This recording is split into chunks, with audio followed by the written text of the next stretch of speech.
There's an expression that says, if it ain't broke, don't fix it. And I am going to disagree with it, because sometimes something that's working might still need to be reevaluated. And sometimes if it ain't broke, you should fix it anyway.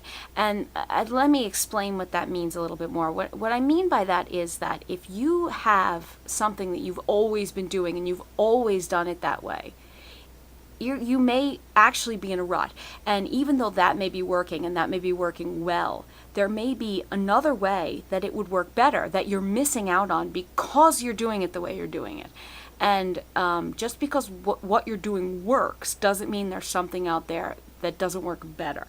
And I also think that's very important in this world of e-commerce that's constantly changing, is that if something happens, think about your marketplace makes a change, such as Etsy suddenly changes whether, like the recent change they made where they redefined sort of what handmade meant, or eBay makes a policy change or increases fees. If you've only ever done things one way, that's going to blindside you.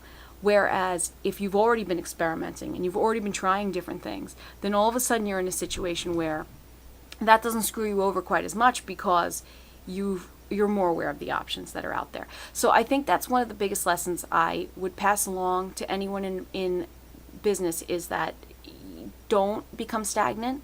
And just because you've always done something the same way doesn't mean you shouldn't constantly reevaluate it and see if maybe there's something better out there.